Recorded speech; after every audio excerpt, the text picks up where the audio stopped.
আল্লাহ বললেন আলহামদুলিল্লাহি রাব্বিল আলামিন, সকল প্রশংসার মালিক হলেন আল্লাহ, যিনি হলেন জগৎ সমূহের রব। আল্লাহু আকবার। হামদুন মানে প্রশংসা। হামদুন মানে কি? প্রশংসা কার? কম কম না বেশি বেশি?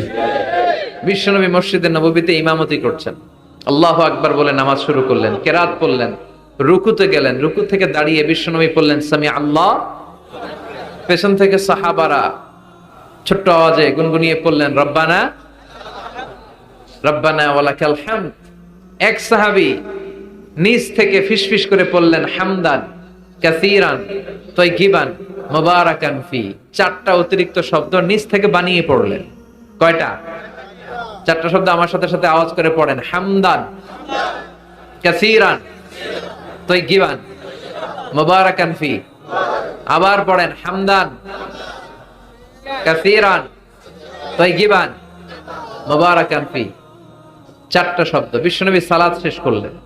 সালাত শেষে তিনি আওয়াজ করে পড়তেন আল্লাহু আকবার, তিনবার পড়তেন আস্তাগফিরুল্লাহ। এরপর আজকার গুলো পড়ে তিনি সাহাবাদেরকে বললেন, কে অতিরিক্ত চারটা তাসবিহ পড়েছো? দাঁড়াও, আমি তো এই চারটা তাসবিহ শিখাই নাই, কে পড়েছো? কেউ দাঁড়ায় না, ভয়।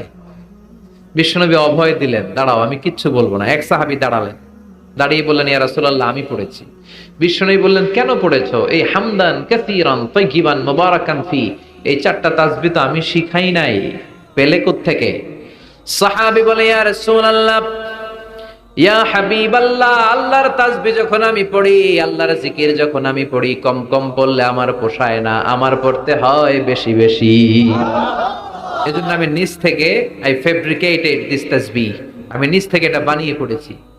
বিশ্বনবী বললেন, ও সাহাবী, ভয় পেও না, চিন্তা করো না। তোমরা দেখো না, এই নামাজরত অবস্থায় আমি দেখেছি বিদউ ওয়া সালাসুনা মালাইকা, 30 জনেরও বেশি ফেরেশতা। তোমার এই অতিরিক্ত চারটা যে তাসবিহ সওয়াব হয়েছে, এই চারটা তাসবিহ সওয়াবটা 30 জনেরও বেশি ফেরেশতা কে কার আগে এই সওয়াবটা আল্লাহর আরশে পৌঁছে দিবে, এ নিয়ে ফেরেশতাদের মধ্যে আকাশে প্রতিযোগিতা চলছিল। আকাশে তারা কম্পিটিশন করছিল, কে কার আগে আল্লাহর দরবারে পৌঁছে দিবে এই প্রশংসা। আমাদের যখন যেটা লাগে ব্যবস্থা করে কে? মায়ের পেটে 8 মাস ছিলাম, 9 মাস ছিলাম, 10 মাস ছিলাম, এই 8 মাস 9 মাস আমারে খাবার দিল কে? পানি দিল কে? অক্সিজেন দিল কে? চাইছিলেন? মায়ের পেটে চাইছিলেন না আল্লাহর কাছে যে আল্লাহ ঠিক মতো দিও, টাইমলি খাবার পাঠায় দিও? চাইছিলেন? চাওয়ার আগে যার যা লাগে কে দেয়? তাকে বলে রব। আবার মায়ের পেট থেকে দুনিয়ায় আসলেন, আমার মায়ের জরায়ুর সাথে আমার নাড়ের একটা কানেকশন, একটা লাইন, ওই লাইন দিয়ে আল্লাহ 9 মাস যাবত আমারে পানি দিলেন, খাবার দিলেন, অক্সিজেন দিলেন। সঙ্গত কারণে এই দুনিয়াতে আসলে দুনিয়ার মানুষ ওই লাইনটা কেটে দেয় নাকি রেখে দেয়? কেটে দেয়। কেটে দিলে বাচ্চা প্রথম চিৎকারটা দেয়, মানব শিশু প্রথম চিৎকার হাঁকে পৃথিবীতে, ওয়া ওয়া। আমরা শুনি ওয়া, আসলে আল্লাহরে ডাক দেয়। আল্লাহরে ডেকে বলে, মাবুদ, খাবারের, অক্সিজেনের আর পানির একটা মাত্র লাইন ছিল, চিল্লায় বলেন কয়টা? দেখো দুনিয়ার মানুষ কত নিষ্ঠুর। আসার সাথে সাথে কারোর সাথে আমার শত্রুতা নাই, জমি নিয়ে মারামারি নাই, কিলাকিলি নাই, একটা মাত্র খাবারের লাইন দিয়ে 10 মাস বেঁচেছিলাম। মানুষগুলো নিষ্ঠুর, খাবারের একটা লাইন কেটে দিল, এখন খাবো কি?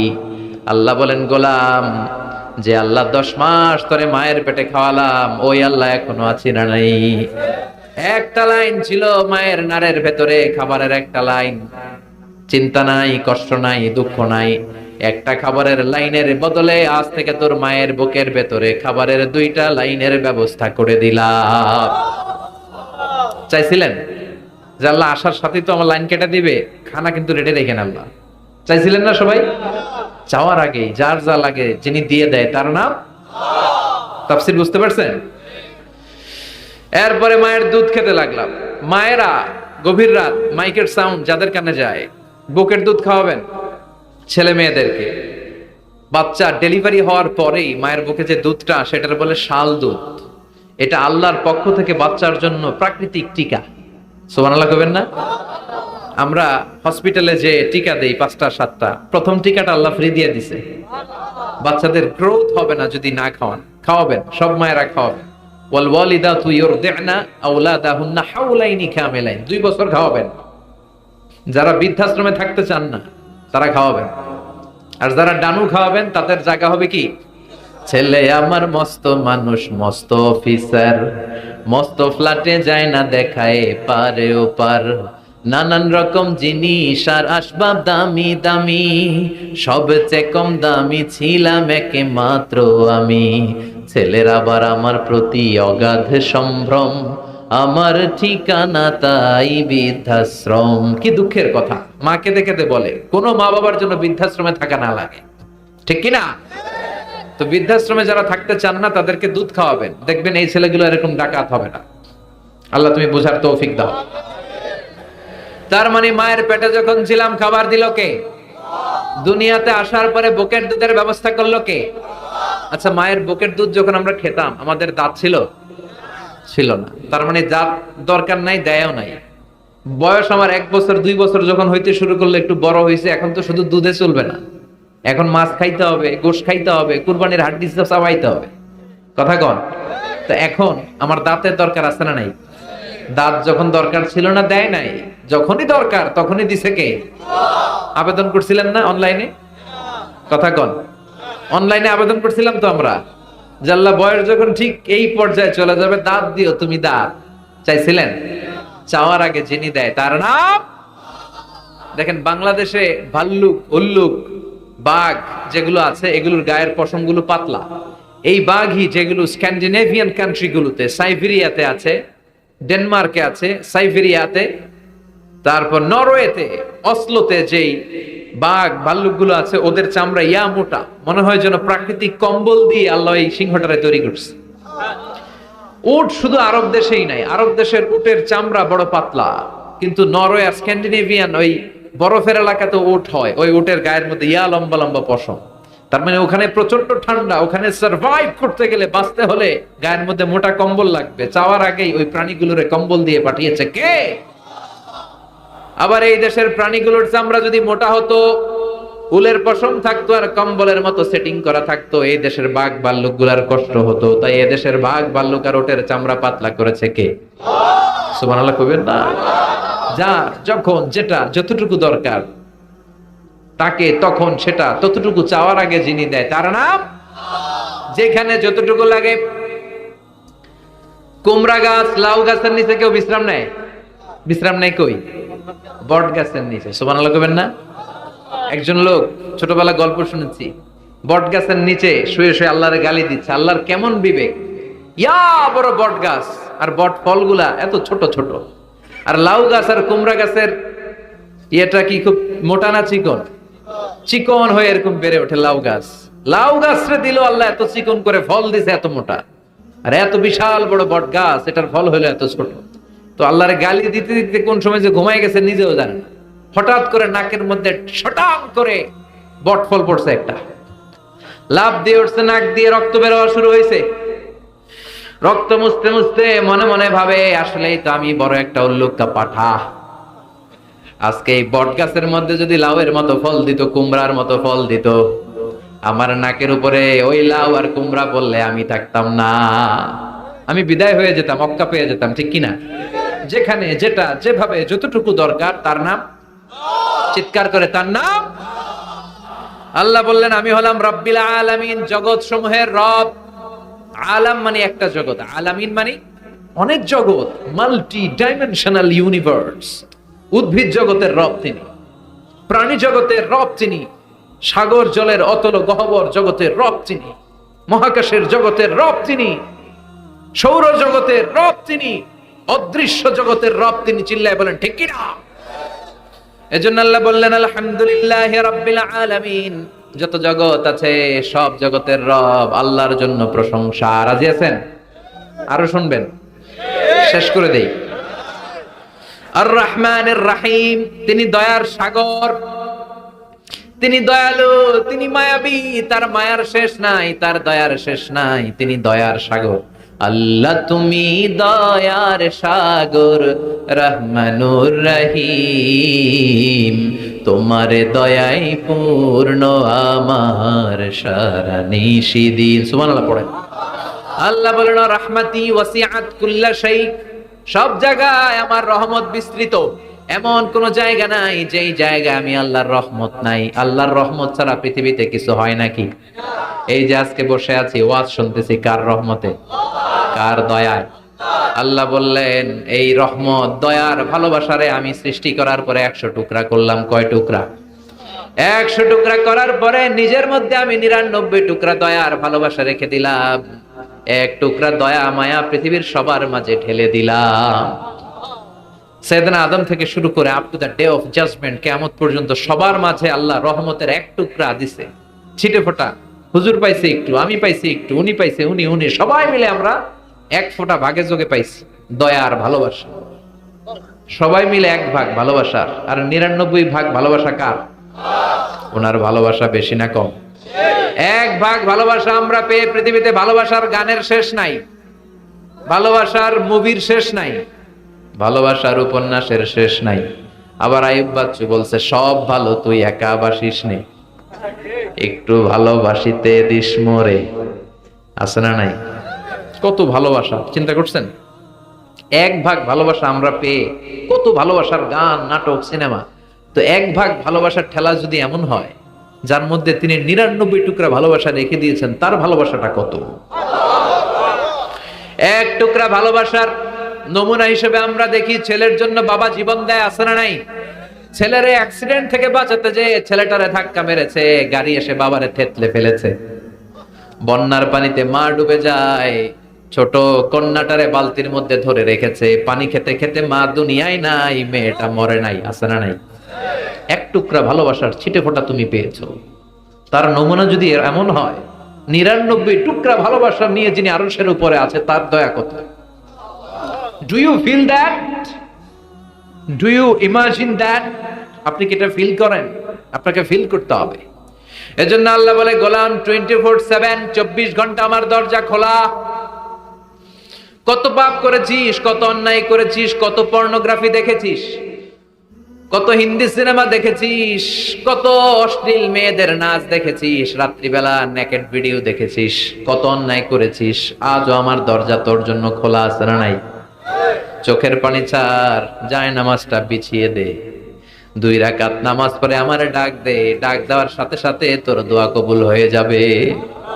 কত পাপ করেছিস, আল্লাহ ডেকে বলে তোর পাপ যদি হয় খালের পানির সমান, বিলের পানির সমান, আমি আল্লাহর দয়া তো সাগরের পানির সমান। তোর পাপ যদি হয় পাহাড়ের সমান, জেনে রাখ আমি আল্লাহর দয়া আকাশের সমান। ভরসা লাগে? আল্লাহর উপর ভরসা লাগে না? মনে রাখবেন এখানে আমরা সবাই পাপী। আমরা কি? কুল্লুকুম খাত্তাউন খায়রুল খাত্তাইন আত-তাওয়াবুন। সবাই পাপী, কিন্তু সবচেয়ে ভালো পাপী ওই পাপী যেই পাপী পাপ করার পরেই তওবা করে। তওবা করতে রাজি আছেন তো? যত পাপ আপনার হোক টেনশন নাই, আমাদের ভরসা একজনের উপর। চিল্লায় বলেন তিনি কে? বনি ইসরাইলের এক আবেদ 100 বছর ইবাদত করেছে, কিয়ামতের দিন আল্লাহ খুশি হয়ে বলবেন, ও আল্লাহর ওলি, উদখুলিল জান্নাতা বিরহমাতি, go to the paradise with my mercy. আমার দয়া আর ভালোবাসায় জান্নাতে ঢুক। আল্লাহর ওলি বলবে, বালবি আমালি, আপনার দয়া দিয়ে জান্নাত কেন? আমার আমল দিয়ে যেতে চাই, আমি নামাজ তো কম পড়ি নাই, তো দয়া লাগবে কেন আপনার? আল্লাহ বলবেন, তাই? আমার দয়া ছাড়া তুই জান্নাতে যেতে পারবি? কি আমল করেছিস তুই? শত শত বছরের আমলগুলো রেখে দে, আর দয়া করে মায়া করে চোখগুলো যে একটা পাল্লায় রেখে দিয়েছি, দুনিয়াতে সৌন্দর্য দেখার জন্য চোখ যে দিয়েছি, চোখটা একটা পাল্লায় রেখে দে। এক পাল্লায় 500 বছরের তাহাজ্জুদ, আরেক পাল্লায় কি? এই দুটি চোখ দিয়েছি বলে দেখো যে কত অপরূপ, নয়নাভিরাম খেতে খামারের জুড়াই জ্বালা, বিধুর ধূপ তোমার দেয়া চোখের শুকুর জানাবো তার ভাষা কই, যতই দেখি ততই যেন পলক ছাড়া চেরই। সুবহানাল্লাহ পড়েন। চোখের এক পাল্লায় চোখ রাখা হবে, আর এক পাল্লায় 500 বছরের তাহাজ্জুদ রাখা হবে। ওজন দেওয়ার পরে দেখা যাবে মুহূর্তের মধ্যে চোখের পাল্লা ভারী হয়ে গেছে। আল্লাহ বলেন, এবার হিসাব বলে তুই জাহান্নামে যাবি, go to the hell fire, জাহান্নামে যা। আল্লাহ মাফ চাই, দোয়াও চাই। জাহান্নামে আমি পড়তে পারব না, মাফ করে দেন, আমি বুঝি নাই। আপনার দয়া, রহমত, ভালোবাসা ছাড়া কশিন কালে কারো জান্নাতে ঢোকা সম্ভব? এজন্য আল্লাহ বলেন আমি রহমান, আমি রহিম। এরপর আল্লাহ বললেন মালিক ইয়াউমিদ্দিন, আমি হলাম বিচার দিবসের মালিক। কোন দিবসের মালিক? যেই দিবসে কেউ কাউরে চিনবে না, পীর সাহেব মুরিদরে চিনবে না, মুরিদ পীর সাহেবরে চিনবে না, বাবা ছেলেরে চিনবে না, ছেলে বাবারে চিনবে না, নেতা কর্মীরে চিনবে না, কর্মী নেতারে চিনবে না, ভাই বোনরে চিনবে না। সূর্যটা মাথার কাছে চলে আসবে, সূর্যের তাপে মানুষের মাথার মগজগুলো গলে গলে নাকের ছিদ্র আর কানের ছিদ্র দিয়ে বেয়ে বেয়ে পড়বে। সবাই উলঙ্গ, নেকেড, সবার মুখে ইয়া নাফসি ইয়া নাফসি। সেই বিচার দিনের মালিক একজন, চিল্লায় বলেন তিনি কে? এরপর আমরা পরিচয় দিলাম ইয়াকা না'বুদ, আল্লাহ শুধুই আপনার ইবাদত করি, ওয়া ইয়াকা নাস্তাঈন, শুধু আপনার কাছে আমরা সাহায্য চাই। এবার দাবি দাওয়া ইহদিনাস সিরাতাল মুস্তাকিম, ও আল্লাহ show us the right path, show us the correct path, আমাদেরকে পথ দেখায় কে? এরপর আল্লাহরে বললাম আল্লাহ সিরাতাল্লাযীনা আন'আমতা আলাইহিম, ওই শ্রেণীর পথ দেখান যে শ্রেণীর উপরে আপনি নিয়ামত বর্ষণ করেছেন। এই শ্রেণী হলো 4 শ্রেণী। চিল্লায় বলেন কয় শ্রেণী? আওয়াজ করে বলেন। 1 নম্বরে নাবিয়িন, সিদ্দিকিন, শুহাদা, সালিহিন। বলেন নাবিয়িন, সিদ্দিকিন, শুহাদা, সালিহিন। নবীরা যাদের কাছে ওহী আসতো ওনারা মাসুম। সিদ্দিক হচ্ছে সত্যের ব্যাপারে আপোষহীন, তাদের লিডার হচ্ছে আবু বকর সিদ্দিক। শুহাদা আল্লাহর জমিন, আল্লাহর দ্বীনকে বাস্তবায়নের জন্য তাজা রক্ত ঢেলে যারা শহীদ হয়েছে, ঠিক কি না? আমাকে শহীদ করে সেই মিছিলে শামিল করে নিও, যে মিছিলের নেতা মীরে হামজা খুবাইবে খাব্বাব, আল্লাহর কাছে ছিল অতি প্রিয়, শামিল করে নিও। পড়েন আমিন। এই 4 শ্রেণীর পথ আল্লাহ তুমি আমাদের দাও। গায়রিল মাগদুবি আলাইহিম ওয়ালাদ-দাল্লিন, 2 শ্রেণীর পথ থেকে আমরা পানা চাই। এক হলো গায়রিল মাগদুবি আলাইহিম, যাদের উপর তোমার রাগ, তোমার গোসা, তোমার ক্রোধ, লানত প্রাপ্ত ওই ইহুদি জাত থেকে আমরা পানাহ চাই। ওয়ালাদ-দাল্লিন, ভ্রষ্ট যারা নাসারা, সব মুফাসসিররা একমত যে আল মুরাদু বি আল মাগদুবি আলাইহিম আল ইয়াহুদ ওয়াল মুরাদু বিদ-দাল্লিন আন-নাসারা, সব মুফাসসিররা পৃথিবীতে একমত যে মাগদুব আলাইহিম দ্বারা বোঝানো হয়েছে ইহুদিদেরকে। পৃথিবীর সবচাইতে টেরা জাতি, নিজেদের 70,000 নবীকে নিজেরা জবাই করেছে। নাউজুবিল্লাহ পড়বেন না? বিশ্ব নবীকে হত্যার ষড়যন্ত্র করেছে, ছাগলের গোশতের মধ্যে বিষ মাখিয়ে আমার বিশ্ব নবীরে খাওয়াতে চেয়েছে। এমনকি বিশ্ব নবী ইন্তেকালের পর বিশ্ব নবীর লাশ মোবারক চুরির ষড়যন্ত্র করেছে। এরা সবচেয়ে বড় সুদখোর, সবচেয়ে বড় মুনাফিক, সবচেয়ে বড় বাটপার। এই জাতিটার নাম হচ্ছে ইহুদি। এইডস এর ছড়াছড়ি পৃথিবীতে ছড়িয়েছে ওরা। বম্বিং হামলা, বোমা হামলা কারে বলে, ককটেল ফুটানো, গ্রেনেড হামলা পৃথিবীবাসী জানতোই না, ওরা শিখিয়েছে। বিমান কেমন করে পাইলটকে হাইজ্যাক করে ছিনতাই করতে হয় ওরা শিখিয়েছে। এজন্য ওদের সাথে মুসলমানদের কোনো সম্পর্ক নাই। চিল্লায় বলেন ঠিক কি না? এরপরে ওয়ালা দাল্লিন, যারা ভ্রষ্ট, পথভ্রষ্ট, ঈসা আলাইহিস সালাম রে মানতে মানতে আল্লাহর ছেলে বলে দাবি করে, ওই নাসারাদের থেকেও আমরা পানাহ চাই, ঠিক কি না? এই সুন্দর প্রার্থনা যখন আমরা করলাম, এখন আমিন বলার দরকার আছে না নাই? আওয়াজ করে পড়েন আমিন। নামাজ শেষে আপনারা পড়বেন আমিন। যে মসজিদে আওয়াজ করে আমিন, আওয়াজ করে পড়েন। যেখানে ফিস ফিস ফিস ফিস করে পড়বেন, তবে মিস করেন না। ইদা আম্মানাল ইমাম আমিনু, ইমাম যখন আমিন বলে তোমরাও আমিন বলো। তোমরা যখন আমিন বলো ফেরেশতারাও আমিন বলে। তোমাদের আমিন আর ফেরেশতাদের আমিন যখন মিলে যায় তোমাদের সব গুনাহ মাফ করে দেয় কে? আমিন বলবেন তো? আমিন নিয়ে মারামারি করবেন না তো? হাত তোলা বাঁধা নিয়ে মারামারি নাই তো? বুকে না নিচে মারামারি করা যাবে? বুক থেকে শুরু করে নাভি সবটাই হাত বাঁধার জায়গা। যার সুবিধা উপরে, মাঝখানে, নিচে, না বাঁধলেও কবুল করবে কে? কিন্তু ইখতিলাফ করলে আমল সব বরবাদ করে দিবে কে? আমরা ঐক্য চাই কোরআন সুন্নাহর আলোকে, ঠিক কি না?